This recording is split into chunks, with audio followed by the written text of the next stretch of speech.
In this episode of the podcast, we have another birth story, but this one is from a dad's perspective.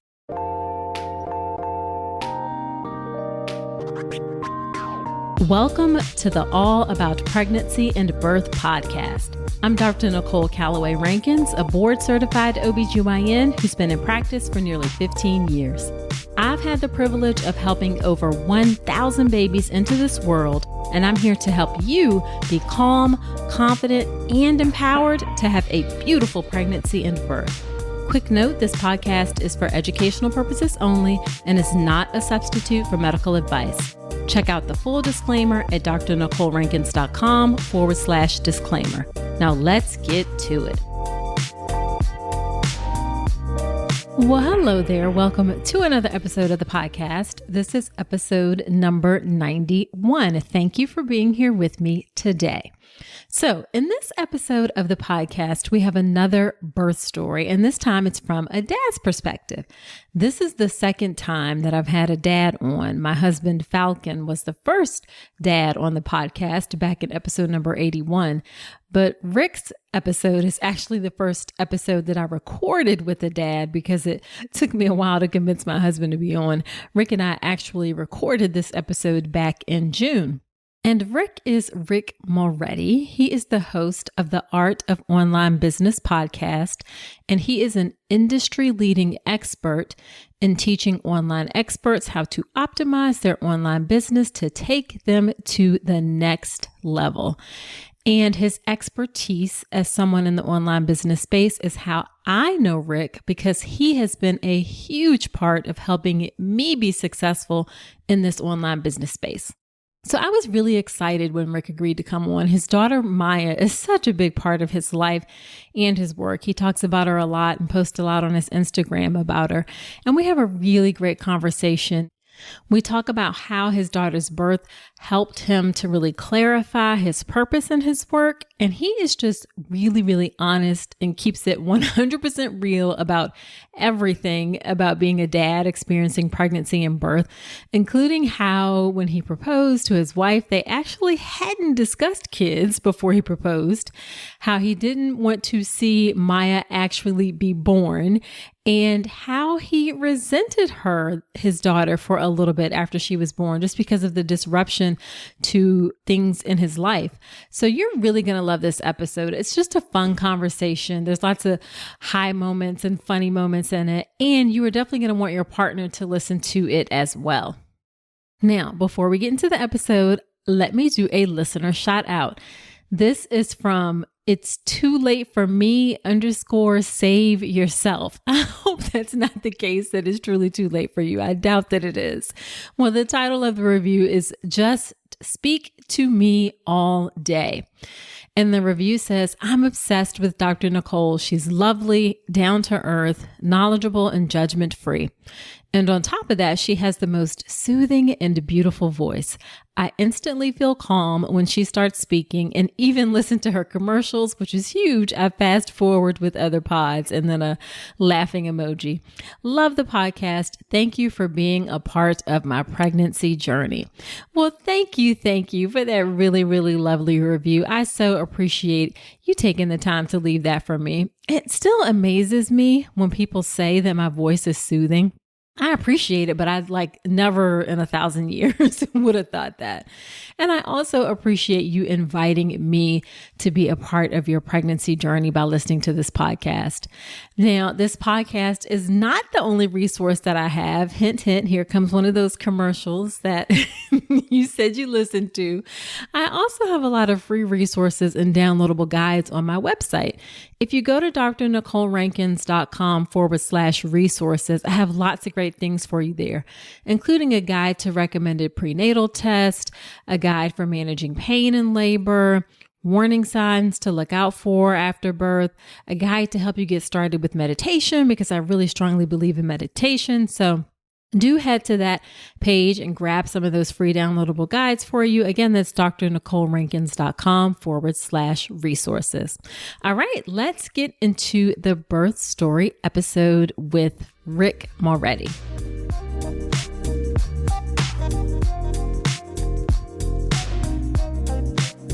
Thanks so much, Rick, for agreeing to come onto the podcast and share your perspective as a dad birth story. I'm super excited about it. I think you told me before that I'm the first dad to be on the show. Is that right? You will be one of the first dads. Actually, since I first asked you, I got a really important dad to agree, my husband. So he will be the first and dad. Foremost. Well, regardless, I'm honored to be on here. Yeah. Thank you so much for having me. Yeah, for sure. So why don't you start off by telling us a little bit about yourself and your work and your family? Yeah, so my family, I'm the dad of an amazing daughter who is I don't want to say entering toddlerhood because she's been here for a little while, but she's entering that phase of having an opinion, shall we say. She is she's just about to turn 18 months. Maya is my daughter, and she's just the most amazing thing ever. Yeah, she's just about to turn 18 months.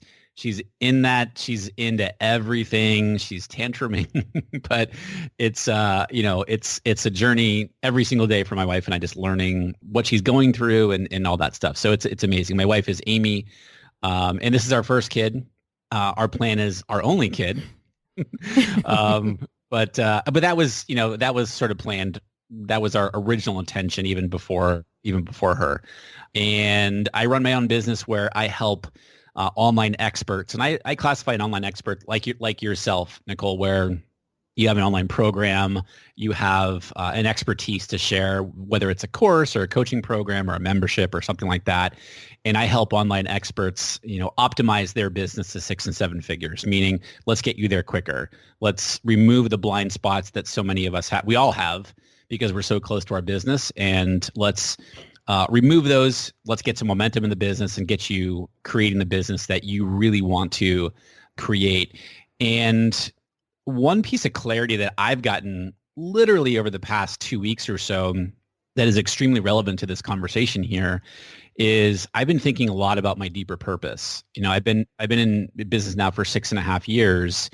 And for the first 4 years, I'm not afraid to say, was like, let's just make a lot of money. I just wanted to hit that 7-figure mark because, that's the elusive number, if you will, that gets thrown around so much. And I was, very, very grateful to be able to hit that in the first 4 years. And then when I hit it, and I don't mean to diminish it in any way, but it was like, okay, awesome. Now what? and it was really, then over the past couple of years, it's been a journey of like, all right, what am I really doing and what I really want out of this business? It's always been about helping people grow their business, because I know when they are able to grow their business, they're able to improve so many different things in their life, more freedom.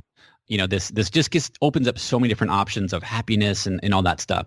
What I've gotten really clear on, and this is a lot to do with the birth of Maya, is the deeper purpose of really why I do what I do is because I want to teach and help entrepreneurs grow their business and show them that it's not about hard work. It's not about, let me rephrase that. It doesn't mean that the harder you work or the longer hours that you work, that doesn't equate to the success of your business. I don't mean to say it's not hard work. Just saying and I've had this for so long myself, I equate longer hours, harder work, and then the business is going to grow and revenue is going to increase as a result.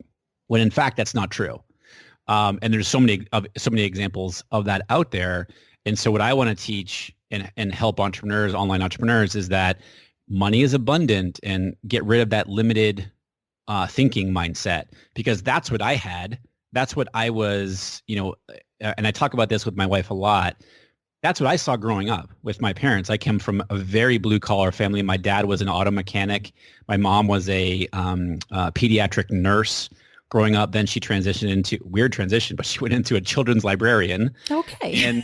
And so, it was, and I grew up in a small town in New Hampshire.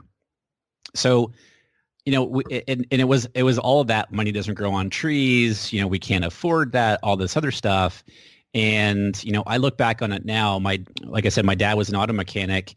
I remember, I'll never forget I was sitting in our living room and I saw him come in one day from work, and he was all hunched over, and he had his little igloo lunchbox thing in his hand, and he was all hunched over, and he was just in so much physical pain from leaning over the cars and stuff all day that I just saw that pain and anguish on his face, and he was that's where I learned like it's hard work to be making money, and he wasn't making a whole lot of money in doing that.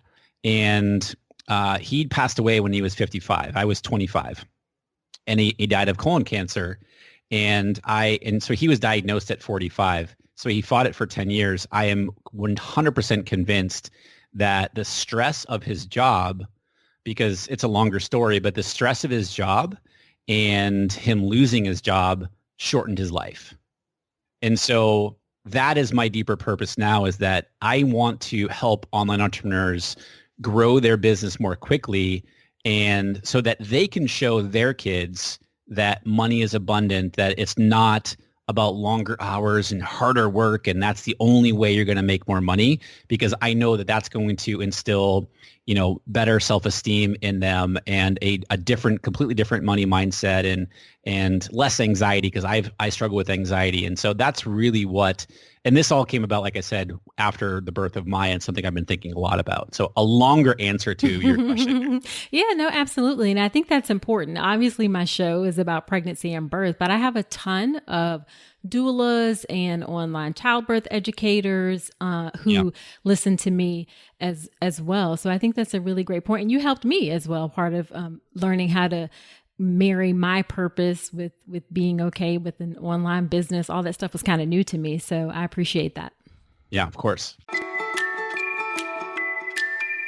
Let's talk about something most pregnant women aren't getting enough of: omega-3 DHA. The recommendation is over 200 milligrams a day, but less than 5% of pregnant women in the US meet that. That's one of the reasons I love Ritual's Essential Prenatal. It has 350 milligrams of vegan DHA plus other key nutrients like methylated folate and choline to support baby's neural tube development. As an OBGYN, I appreciate that Ritual goes beyond the basics. The formula is science-backed, third-party tested for heavy metals and microbes, and every ingredient is traceable. And the delayed release design, it's gentle on the stomach, something that really matters, especially if there's trouble with nausea during pregnancy. You deserve to know exactly what you're putting into your body, especially when it comes to prenatal multivitamins.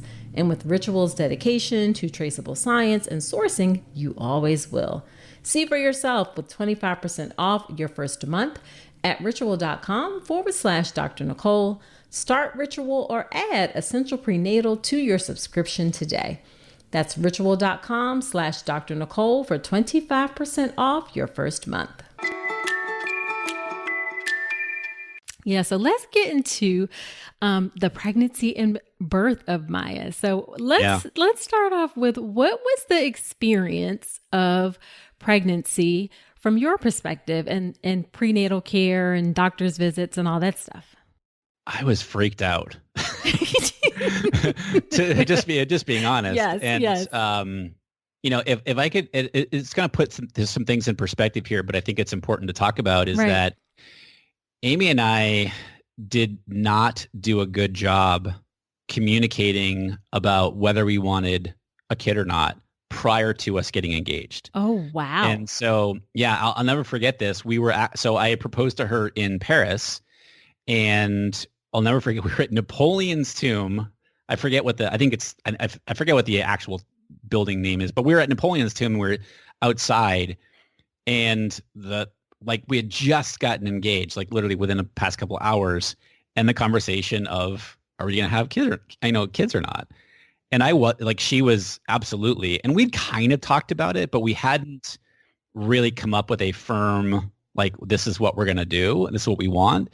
And I was a little wishy-washy at that point. And holy cow, it was well, we probably should have this conversation prior to a couple hours ago. And so long story short is that we had decided that we would be very much open to it, but leaning more towards yes, absolutely. And then after time went on, it was hell yes, we're going to, we want this. And so one of the most clear memories I have is, looking down at the pregnancy test and seeing the positive, that plus sign there. And it was holy cow, this is real. This is going to happen. And And then it was just about, we have no idea what we're doing. Right. Right. How long were you guys married before she got pregnant? We were married. Good question. We were married. So we got married in September of 2013. So. Oh, so you guys had a long time then to just be the two of you. Exactly. This was a big change then. Huge change, because we're both very independent people, like very independent. And so, but there was just such excitement. And, once we found out Amy was pregnant, and, then it was, okay, first doctor's visit comes after what? I think it's, I don't know, 7-8 weeks or something like that. Yeah, exactly. You got it. Somewhere around there. And then, confirmed that everything was looking okay. I hadn't understood. I wasn't educated enough to be like, oh, Amy's pregnant. Cool. Like, we're good. Like, all right, let's start the 9 months sort of thing. Right. But because it was like that first, the first trimester is really critical, to make sure that everything's okay. And I didn't understand all that. And so I learned all of that, and I was so excited. But then I was also, again, as I mentioned earlier, I've struggled with anxiety and depression for years. That started to creep in, because then I was worrying, like, oh, is she going to be okay? Like, is the pregnancy going to stick? And I'll never forget that we made it through that period. And my brain was saying, all right, we're done that period. But the anxiety kind of holds on to that and be like, well, are we out of the blue? Like, are we still okay? And so as the doctor's visits went on, and I'll never forget, I literally have it on my phone. I saw it last week, the heartbeat, the first time we heard the heartbeat, like that was just like tears, flowing down my face in the doctor's office. It was just so awesome. And our doctors were great, just answering all the questions that we had. And then I don't remember when it actually happens. Well, you could tell me, when we had the ultrasound. Yeah, around about 20 weeks or so. Yeah, the first time we had that, like, that was just like, holy cow. Like, there's a human being in there. There's a baby right there. And, oh, by the way, we're having a girl, and we did decide to figure out what the sex was. And that was just like such outpouring of emotion for both Amy and me, where it was just amazing. And to see, and it was so cool, because whenever we had, any kind of ultrasound done or imaging or whatever, they printed out the images, and we've kept all those.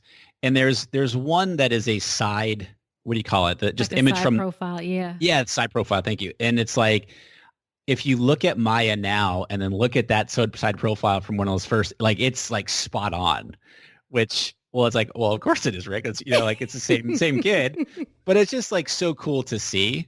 And just as time went on, and the doctor's visits, and then, when you get down to, I think at that point, you're getting down to like, I don't know, eight months or something like that, where the doctor's visits start to get like every week or something like that.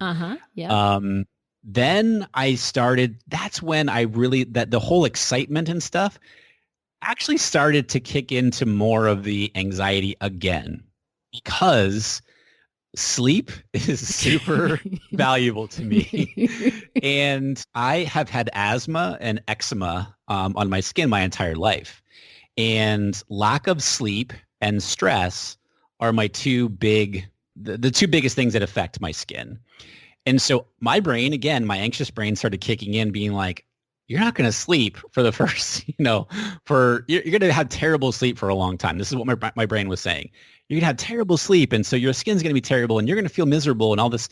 And so like that negativity, if you will, started kicking in, because it was getting more real at that point, even though it had been real for a long time. I think like the impending due date, which my wife was due on December 1st, it was starting to sort of spiral in my head a little bit. And I was just kind of like, at that point, I had friends sending books to me and stuff like that. And I didn't want to read any books. Interesting. I didn't want to. Why is I that? didn't want to. Well, I didn't want to read books because I wanted it to be my own experience. Okay. Amy and I did sign up for a hypnobirthing class. Okay. It was her intention to, try to do with no epidural or anything like that. And so we did this hypnobirthing class, and I want to say it was like, I don't know, 8 or 10 weeks or something like that, where we went every week. And, I resisted it at first because I didn't understand it. I didn't really know, especially at the very beginning. I'm like, I have no idea what hypnobirthing is and that whole process. And so I was very resistant to it, but then it took me a few sessions to kind of get into it and just understand what was going on and how this can help us. But then, kind of as the time went on, again, as I sort of ramped up the anxiety and we got closer, it kind of subsided again because then the excitement took over. Gotcha. And yeah, so I don't know how far you want me to go, but that was sort of like leading up to it. Yeah. So do you feel like, I feel like women have a lot of places where they can turn to, whether it's like online groups or friends or other women who've had babies, and there's maybe not as much of a support structure for dads. So a couple things. Do you feel like you were ever ignored in the prenatal visits? Like sometimes dads feel like I'm just sitting in the corner and the doctor doesn't even look at me. Did you ever feel like that was the case? They did really well with me and acknowledging any questions that I had. I'm not afraid to speak up and ask questions. I never felt like that. Oh, that's good. All the doctors and, we didn't have one. We had a primary OBGYN, right? But it was we kind of rotated between 2 or 3 of them during the visits. Gotcha. And so it wasn't one person that we saw all the time, which, we kind of wished it was, but we tried to schedule it around when that person was seeing patients. But they were always really good with me and always answered questions and always, because like I looked at like this, I mean, it's my wife, my wife is the priority here, right? But at the same time, they were always like, hey, do you have any questions that we can answer? They did a really good job of understanding the process because this is what they do. Right. And understand that we had so many questions and they were always open to it. And they treated me really, really well in the process. Well, that's great. That's great. Well, then did you feel like, it sounds like you did at least have some friends you could talk to or some sort of outlet for how you were feeling and processing things? Not really. Okay. To be honest with you, this sounds terrible, but I mean, it's the reality. My biggest concern was, one of my big concerns was, hey, my business supports our family. What's going to happen when the baby comes and my time is completely split? That's a big deal. Yeah. And so I did have some conversations with some friends of mine who had young kids or even had been through it recently. And I'll never forget, they told me, dude, you're going to become so productive, more productive than you ever have been. And I was like, that doesn't make any sense, right? Because I'm going to have so much less time and I'm going to be exhausted. Like that doesn't make any sense. Right. And they were like, well, you have less time. And it's like, it filters out all the other stuff that you realize what you shouldn't be spending your time on. Yep. Because you have such limited time and you're like, you have to be really, really cutting the things that are not important and only focusing on the big, most important things because you have limited time. And I quickly realized that. You're like, I got an hour right now and this is what I can do. So yeah, exactly. Yeah. And I did have a buddy, one of my good buddies in Washington, D.C., who sent me a book. I think it was Ashton Kutcher. Did he write a book? I think for dads. And I started to read like the first page and like I appreciated the humor of it, but I also read it because it was like horror story from the get-go. And that's why I was like, I made the decision. I'm like, I'm not going to read these books because I don't want to have that preconceived, thing in my mind. Like this is going to be so terrible. Like I want to have my own experience. And so from then on, I didn't read any of the books. I will say that we use the Ovia app and there's a pregnancy Ovia app. And my wife and I were in that every single day. And that was great because it was talking about the types of changes that were happening and stuff like that. I will say this actually before we go on. I think this is really important. This is really cool. Is that, one thing I did learn was that if you play music and hold the music up to my wife's belly, then the baby can start to associate that music. And I was like, what? Like, come on, really? And so I was like, what the heck? I'm going to start doing this. And so I'm a huge fan of the TV show Friday Night Lights. I've seen it I've seen the entire series like 5 times. And the music in that is really, really cool. It's instrumental music and stuff like that. So I picked a song called Your Hand in Mine. Oh. And I would play that on my phone, and I would hold it right up to my wife's stomach, and I would just lay my head on her. And whenever I played it, she would kick, and she would move around. Right. And we'll come back to that, but just like I tried that, and it was so cool, the reaction of the baby in there, what was happening, and that was just kind of like, you hear things like, all right, try this. I'm like, all right, cool, I'm gonna try that. Yeah, that is really cool. That is really cool. So, was there anything that you felt like you wanted for the experience of the birth? I mean, I'm like, most dads are like, I want to cut the cord, or some dads aren't. Was there anything that you felt like you wanted? I wanted it to be a short, like a 3-hour labor. Oh, Rick, you got jokes. For my wife to be like, oh, this is easy, and to happen at 11 a.m. Yeah. I wanted all of that. None of that happened. No, like, in all seriousness, like I really was unsure about cutting the cord. Because I went kind of back and forth on it. Right. At first I was like, hell no, I'm going to cut that cord. And then I was like, yeah, this is my daughter being born. I want to cut the cord. And then I was like, no. And so I didn't make that decision until actually right before, I don't mean like hours, but like shortly before she was born, I did make that decision. Like, yeah, I'm going to cut the cord. Outside of that, I had no idea what to expect. And so I was like, I'm going to go with it, and just kind of go along. Right. And so did you feel like you were ready to be like her support person based on what you learned in the hypnobirthing class? Like, were you paying attention, or were you just like... I was paying attention. Okay. Yes. They were evening classes, and I don't do well in the evening, but yes, I was paying attention. I think that I had done, I felt like, and I told you right before we got recording here that I asked my wife about this last night. I said, I want to be on Nicole's podcast tomorrow talking about this whole thing. Like, do you remember anything specifically that I did or didn't do? And she said, you were super supportive and caring during the whole pregnancy. And so I feel like I was.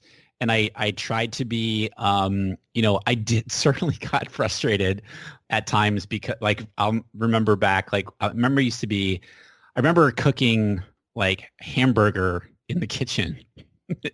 And during pregnancy, my wife's sense of smell went through the roof.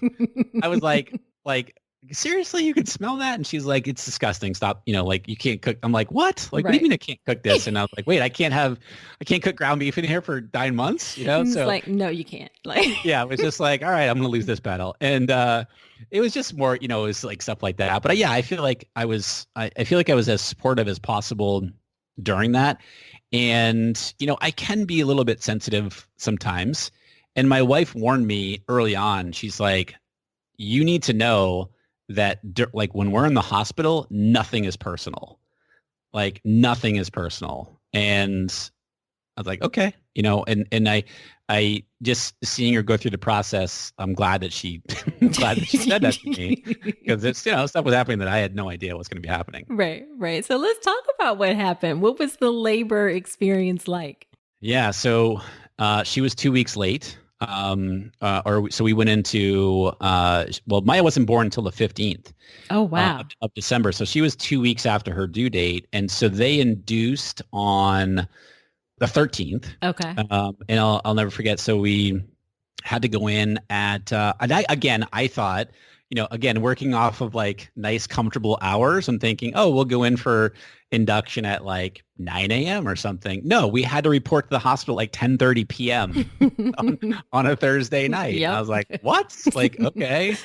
And so we went in there and started the process, and nothing really happened until starting to like the next day. So she was in labor for, I want to say like 36 hours, because she wasn't born until Saturday afternoon. At like almost like 5 till 3 in the afternoon Pacific time. And so nothing really happened for the most part through the night on Thursday into Friday, she started to have more contractions and stuff like that. We hit Friday night and holy cow, things change really quickly. And again, remember, she's wanting the decision was that she didn't want to do any kind of epidural. She was open to it, but she really wanted to make an effort not to use. That was just her choice. And we had been working with a doula. There's a doula pair here in San Diego that were just amazing. Okay.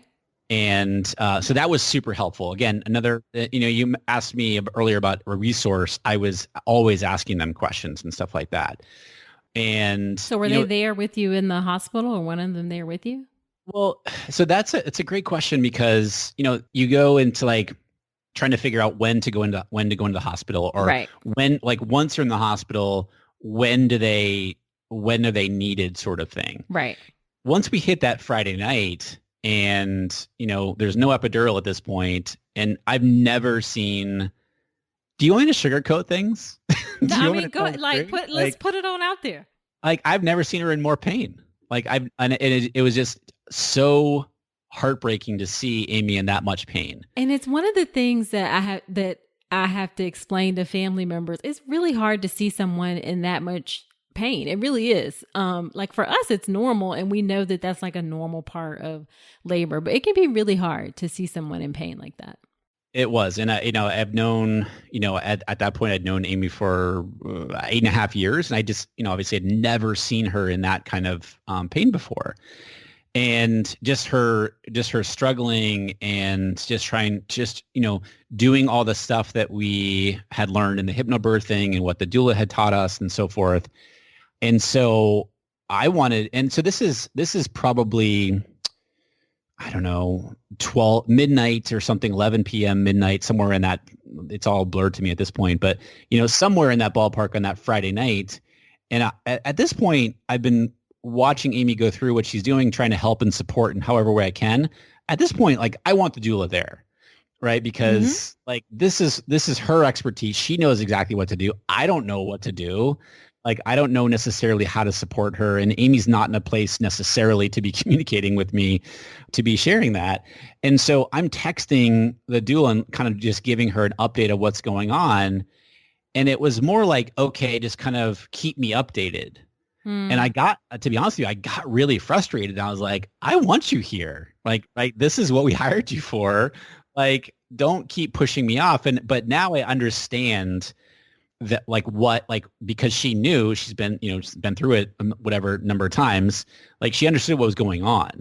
But at the same time, I did get to a point where I was like, I'd very much like you to commit now, right. And at this point it was I don't know, 2 a.m. or something like that.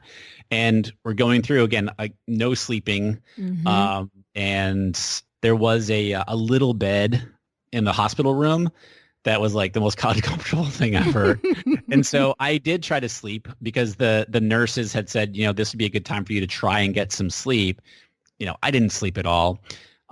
Finally, Amy had gotten to a point where she's like, you know what? And the doula was here, by the way, at this point. It was 4 a.m. and, that's when Amy said, let's do the epidural. I don't want to continue to feel like this. So I'd heard how big the epidural was. And I was like, there's zero chance I'm watching this, to get put in. I'm out. I can't do it. And actually they said that the nurses told me that they could, so they have to order, I don't know what the person's called, the epidural person. Yeah, the anesthesiologist. Yeah, to come over. And they were like, all right, you need, they actually brought a chair in. They said, you need to sit down. And they said, we want you to turn away. And I was like, you don't have to ask me twice. And, and again, this is another thing. I just didn't understand. I didn't understand what they were, what exactly they were doing, and what was going on at that point. And so I remember that what I was concerned with was that and you know this, you're like, well, of course, but she's still having contractions at this point. Yeah. But yet they're trying to get the epidural going. Yep. It's like, how does that work without without hurting her? You know what I mean? That's when you need a great anesthesiologist who can do it quickly. Exactly. And she did really, really well, she being the anesthesiologist. And Amy did well too, because she was trying as much as possible to control it. Mm-hmm. And holy cow, after the epidural kicked in, and I don't remember, like I would say within an hour or so, life changed. Amy like laid back to rest, and it was so much. And she's like, "Oh my God, I feel so much better." And she actually got some sleep. And I remember myself, I was like, "All right, I'm gonna lay down." I didn't really sleep, but I laid down in the room there on the bed, uncomfortable bed. Mm-hmm. And it wasn't until late morning. It wasn't like she slept all the way through, but like late morning, things started to pick up a little bit. Is that where you want me to go with this? Yeah, go for it. Yeah, let's do it. And so things started to pick up, and slowly more nurses started to show up in the room. And so I was like, holy cow, we're getting close. This is like go time, right? Yeah, it's go time. But then, but again, you like never know. Right. Like it seems like it's moving forward, and then that like so. But then when they call like the main doctor, and like in the doctor's checking and stuff like that, and so forth, and giving update on dilation and all that stuff. Right. And that was the other thing too, is like I didn't fully understand the varying degrees of the dilation. I'm like, wait, like cervix, like I had, like what is and 6 centimeters, 8 centimeters? What are we talking about? Yeah, exactly. And then like, at what point should I start to be like, get ready and all, so that was another thing that, again, the doctors and nurses were great with the questions and answering those questions and stuff like that. So things started to pick up around noonish or so.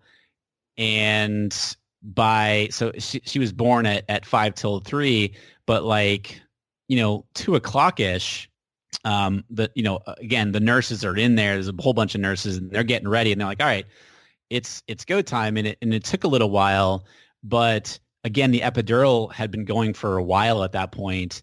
And Amy, she was in pain, but nothing like she was in before. And I could just see her getting so excited and really enjoying the process that it settled me down, because, and I was right there with her. And then so were you like, how long did she push for? Like, were you helping while she was pushing? I mean, I was helping from the perspective of like, I was next to her right there holding her hand. Gotcha. But I mean, the room had probably like 9 nurses in there. Like it was a ton of people in that room. Were you at a teaching hospital? Was I at a teaching hospital? I don't think so. Okay. Usually it's only like a couple people in there. I actually think that we requested not to allow. Right. I think that was, I remember that we did request like no like student learners or anything like that. Yeah. Gotcha. Okay. Against it, like we just didn't. Yeah. That was just a decision we had made. Yeah. And the room had, I swear to God, it had probably 7 or 8 people in there, like the main doctor, and then there's a whole bunch of nurses and stuff like that. Right. And I don't know if it was a case of like we hit it at a time where there were no other births going on at that very time, that there was extra hands on, and it had been going for 36 hours at that point, so they were all excited it was finally happening. I don't know, but I remember there being a whole bunch of people there, and they were getting things set up, and they got the tray there, and I don't know what you call it, like the metal bucket, or I don't know. Yeah, got all this stuff. Yep. Everything, and I'm fascinated of like what is going on here. Right. And so she pushed for, I want to say it really wasn't that long. It was like 20 minutes. Oh, dang. Yeah, it was very, and I could be. That's what it seemed like to me. I mean, sure, like, really, sure. 20 minutes, but she'll tell you. She said like it wasn't that like. On the, I want to say like the second or third really big series of pushes, and she's a fitness trainer, and so she's in really good shape. So like the breathing part came very easy to her, and just her ability to push. I remember the nurses saying like, "Well, you really know it. Like you really have this down. You got great lung capacity and like you're making great progress when you do this. And I'll never forget. I mean, obviously, like when finally they were like, all right, push, push, push. We can see the baby. Now, one thing they did ask me, they said, do you want to touch the head Yeah. as it's coming out? I was like, Right. hell no. I was like, no, thank you. I don't want to do that. I also don't want to see. I was going to say, were you watching? I was, no, I was up near her head. That is now that I think about that, you asked me like, was there anything I wanted? I was like, I'm not going to watch her come out. Right. I don't want to ruin anything for the future. I don't want that was one thing I'm like, I'll be right there I'm not doing that. Yeah. Right. I'll be at your head. And, Amy did reach down and feel her head coming out, and they were like, do you want to, I'm like, no, I'm good up here. I'll be the support system above the sheet. Right. And, but then when Maya came out, I mean, then it's just like a complete loss of, like just complete emotional for me, like I just tears running down my face, and it was the most amazing thing. And for me, it was like, this is what she looks like after almost 10 months of all this. And it was so cool. And I did cut the cord. I will say though that, and this, I'm sure that lots of people go through this, but when she came out, she wasn't like crying at this point, and she was purple, and I freaked out. Yeah. I was like, is she okay? Right. Right. And then I think that, they cleared some stuff out of her, and then she just like kicked in and wailed, she was fine. Yeah. But that was just that momentary, like, like, oh my, is she okay? So another one of those things, again, that I don't really know anything about, but they're like, yeah, she's purple, but that's normal because the blood is starting to circulate even more so. And, then I started thinking about afterwards, like, what an experience for her coming out. She's all comfortable in there for the past, 10 months or so. And then it's like, what the heck? Yeah. Then she's out here with a whole bunch of people looking at her and like, what is going on? And yeah. And then they put that ointment in her eyes. Did they leave her with your wife, like on her chest for a while? They did. That was something that was very important to us, that we wanted that skin to skin as quickly as we could. We didn't want them unless there was, some sort of medical necessity that she needed to be taken out for any kind of reason for whatever. We wanted that skin to skin right off the bat. And yeah, she went right to Amy's chest and was there. It was for a good, 20 minutes or so. And I'll just never forget, I'm just like, my head was down there on Amy's shoulder, just like looking and like wanting just to touch Maya, and just like looking at like, holy cow, there's this little being here. And I was just an emotional mess in a good way. Yeah.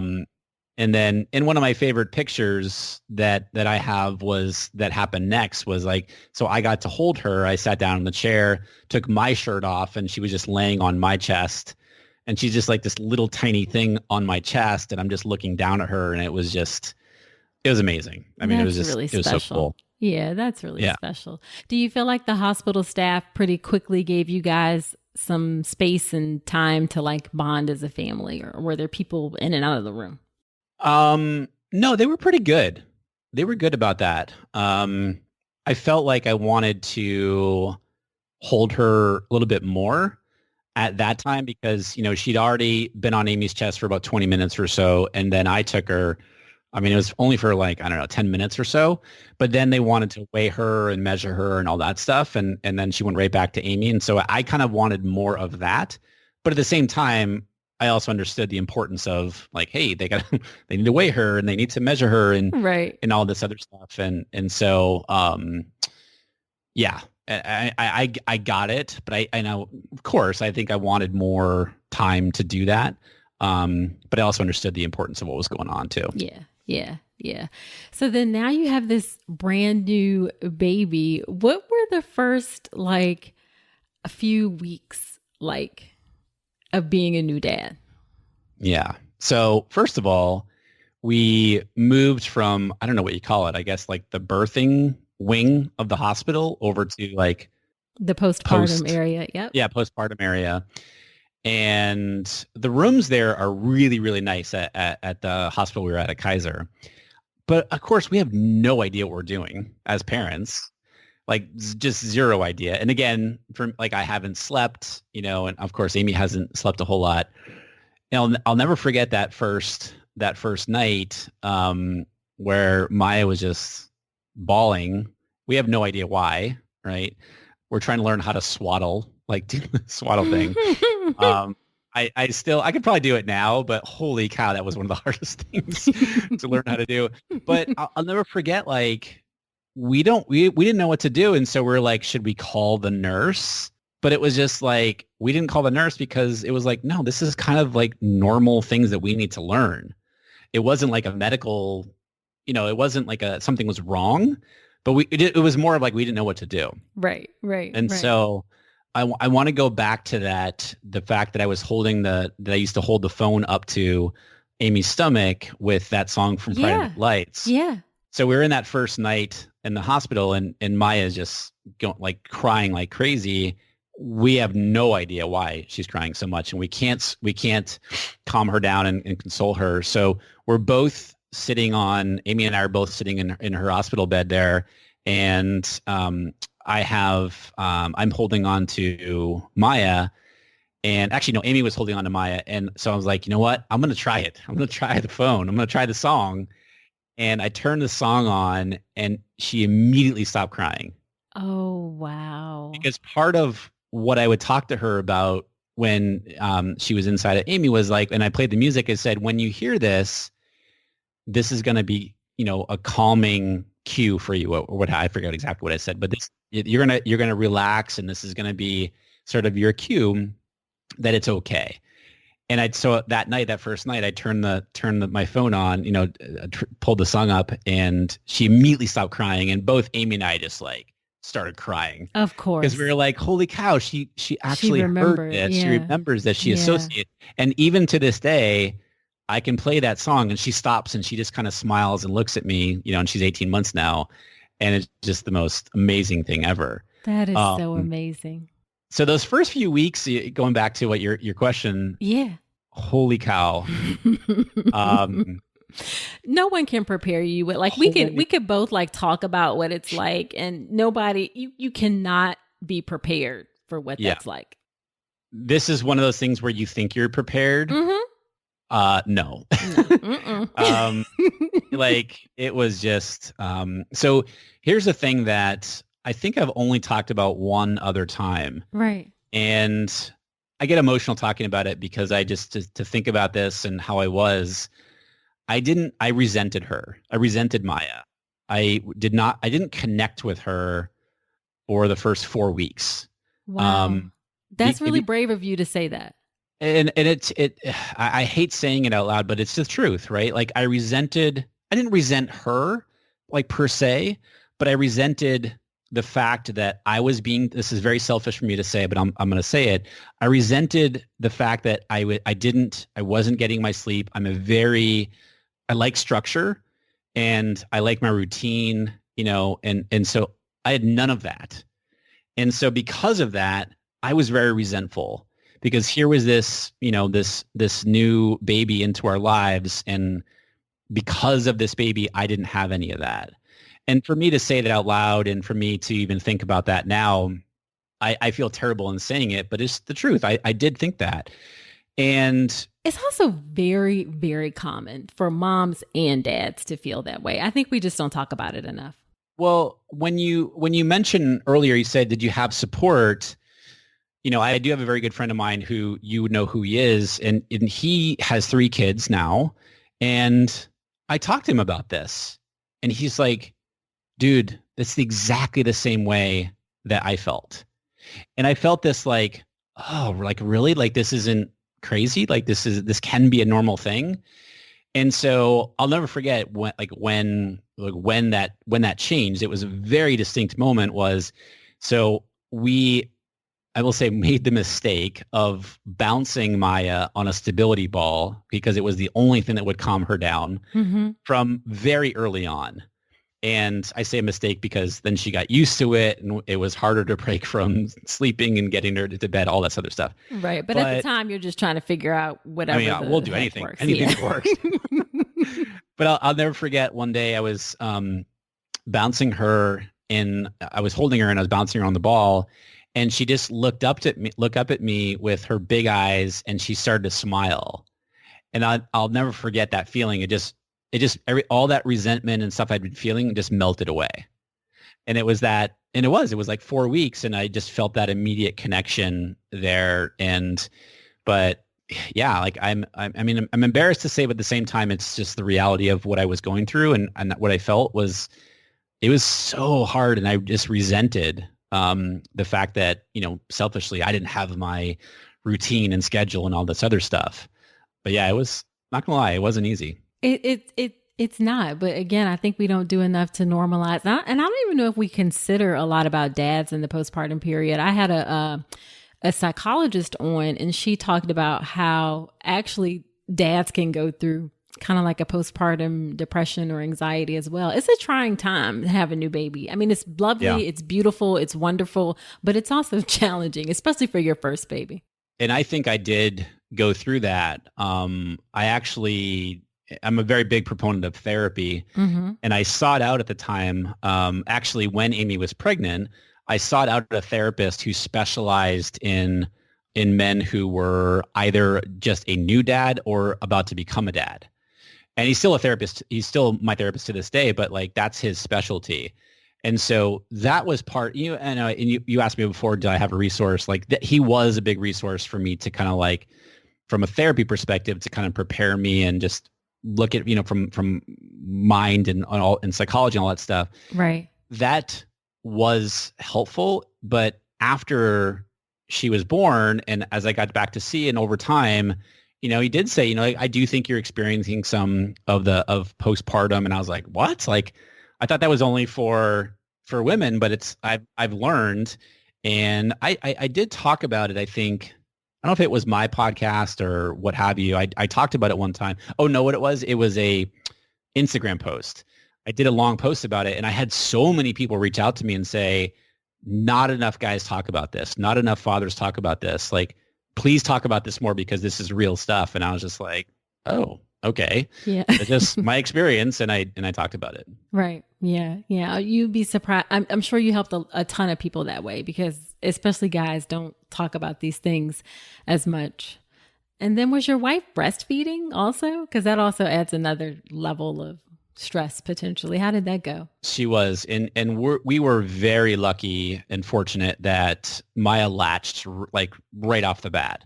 I want to say like second try in the hospital, and, awesome. and she latched. And so we went through a little bit of challenge there within the first couple of days, but for the most part, it was like it's been a pretty smooth. I'm speaking like it's been a great experience, like and she is still breastfeeding. We're almost 18 months, so today is the 4th. 18 months is on the 15th. We're coming down to where Amy's just not producing milk anymore. So I think Amy said the other day she's probably at about another month or maybe 6 to 8 weeks away. So we're getting down to that point. Maya's been done really, really well with it. That's great. That's great. Because breastfeeding can sometimes be a challenge. I always personally call breastfeeding a labor of love. Like you do it because you want to do what's best for your children. But like your whole world starts to revolve around when is the next time you can pump? When do you have to go here? When do you have to go there? So to do it for 18 months is quite impressive. And that was part of the first few weeks, again, adjusting like, what do you mean she has to feed every 2 hours or whatever it was? And right. And like that 2 hours starts when she begins. Like, I didn't understand, like, what are you talking about? Yes. Like, holy cow, she's eating all the time. And we did go through, some periods of, I did a little bit of bottle feeding in the middle of the night to give Amy a break, and she did okay with that. That wasn't bottle feeding, meaning like breast milk. Sure. she did okay with it for a while, but that was not something that we normally did just because she didn't love it. We also tried a night doula Huh. to come in. I think we tried it once and we didn't really sleep a whole lot, but just because it was just a weird experience for us, because we'd actually budgeted to have a month of a night doula, and we ended up never doing it. Oh, Just because, interesting. just other than that one time, just because, I don't know, it just something that we weren't really comfortable with, that a person that we didn't necessarily know who they were going to be in the house with our newborn baby. Yeah, I can And so understand that. for us, it was just like, we're a little bit more anxious, and we're not getting the restful sleep, because one of my wife's best friends had it at a night doula, and they were like, oh my God, it's the best thing ever. It's just, an example of different experiences for different people. Absolutely. Yeah. Yeah. Yeah. And then did you do all the stuff like diaper changes, baths, all that kind of stuff? I am a diaper changing machine. I had changed like one diaper when Maya was born. I think I changed one of my nephew's diapers like when he was a baby, but I had no idea what I was doing. And the funny thing, not funny, but like an interesting thing was Amy was like, yeah, don't forget you're wiping down. And I was like, what are you talking about? And she had to explain this to me. And I was like, Right. oh, Like you I don't get want to it. get the poop up there. You Yeah, want it to go. I'm like, I would never have thought about that. And a buddy of mine, they just adopted a young baby girl, and I texted him. I was like, dude, one of the best things I can tell you, and I'm not going to give you advice unless you ask me, don't forget to wipe down. And it was just one of those things where I was like, oh, I would not normally think about this. That And is funny. but you just kind of get into it, and you're like, she's going to get cleaned up here. And honestly, like for the first little while, it's really not, like the poop and stuff isn't really, that was another thing too. I'm like, what do you mean it's not like normal looking poop?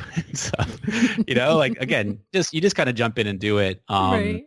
And then we did baths. That was one thing that we were kind of going back and forth on, where we're like, well, do we give her baths every day? Like, is it like, but then the doctor was like, once a week is fine. And so I think in the early part, we did like once a week, and then we started to progressively get, maybe it was like twice a week. And we now give her a bath every day, because it's part of our nighttime bedtime routine. Right. And I'm the bath guy. I'm the bath person. I give her a bath every day. I love it. Yeah. Yeah, it's fun. Fun times. Yeah. So just to wrap up, what would be like your favorite piece of advice that you would want to give to expectant dads? I think just roll with as things are happening, and try not to have an expectation in your mind of that it's going to be a certain way, because it's almost guaranteed not to be that way. And just be open to the process, and really, enjoy the process, and try and be as present as possible. The whole, I hate the cliche, but it's so true. Someone told me early on, like, the nights are long, but the years are shorter, whatever it is. But somebody told me that like in the first month, and I was like, screw you. Like, yeah, like you have no idea what I'm going through like, right now. Yeah. But it really is true, because we look back, and I just said to Amy this morning, I just like, that's our daughter right there. And she's like running around, and here we are 18 months later, like it's been like the blink of an eye. It really truly does go by super quickly. That does not help when you're in the middle of it. I realize that, and you've had no sleep. I'm like, I get it. But just try to be present to what's going on, enjoy the process, and try not to have too many expectations along the way, and just enjoy the ride, because it really truly is amazing. It is indeed. It is indeed. So where can people connect with you if they are interested in learning more about the things you offer for online business folks? My podcast is a great place to start. It's called The Art of Online Business, and I'm on wherever you listen to podcasts, iTunes, Spotify, wherever. So the podcast, I'm on Instagram at Rick Mulready. And then my website is rickmulready.com. And we're currently undergoing a update to the site. So hopefully by the time that people visit, it'll look a lot nicer than it does right now. But it doesn't look bad. Yeah, I appreciate the opportunity to talk about this because I told you this when we were talking about coming on, chatting through this. This is not something I normally talk about, but I love talking about it, and it's just because it's such a unique experience. And so, thank you for the opportunity. Well, thank you for coming on. I really, really appreciate it, Rick. Thanks so much. Absolutely.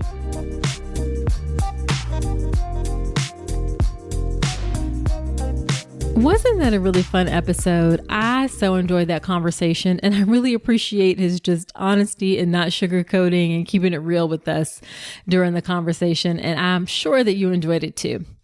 Now, after every episode, when I have a guest, I do something called Nicole's Notes, where I do my top 3 or 4 takeaways from the episode. So here are Nicole's notes from my conversation with Rick. Number 1, take a minute and check on your partner. As Rick mentioned, partners can have anxiety and worries and fears about pregnancy and birth, and maybe even things like postpartum depression. They may need to seek out professional help, even like with the therapist. So do take a moment and check in on your partner. Make sure that they are taking care of their mental health during the pregnancy, birth, and in the postpartum period as well. Number 2, I really liked how Rick talked about he wanted to be sure that the experience was his experience. And I definitely recommend that you do the exact same thing. Make the experience your experience. Now, of course, you need to get educated. You need to learn about labor and birth and the things to expect on all of that good, great stuff.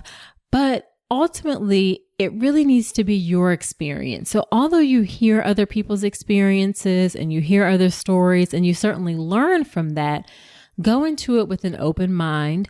Birth is an unpredictable process. Every pregnancy, every birth is different. So make the experience your experience.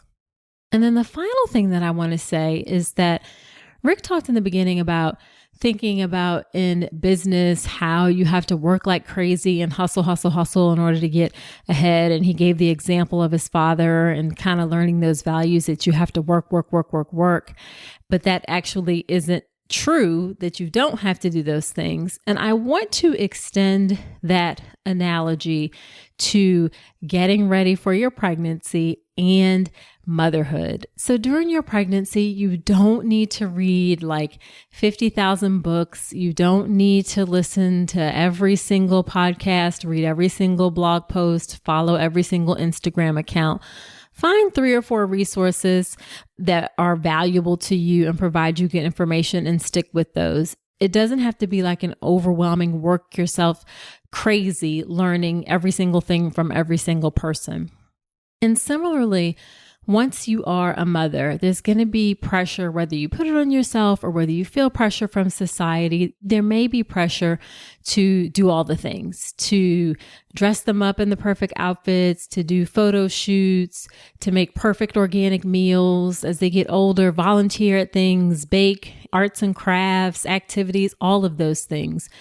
That doesn't have to be your story. If that's certainly what you want to do and that fuels you and you enjoy it, those things are enjoyable for you, then great. But don't feel like you have to do all of the hustle and bustle and things in order to be considered a good mother. It is your love is what is going to make you the best mother, and you can express that love in a myriad of different ways. So don't feel like you have to do like all the things and be like this perfect or picture perfect Joan Cleaver. If y'all even know who Joan Cleaver is from Leave It to Beaver kind of mother, you don't have to do that. Do what works for you. All right. So that is it for this episode of the podcast.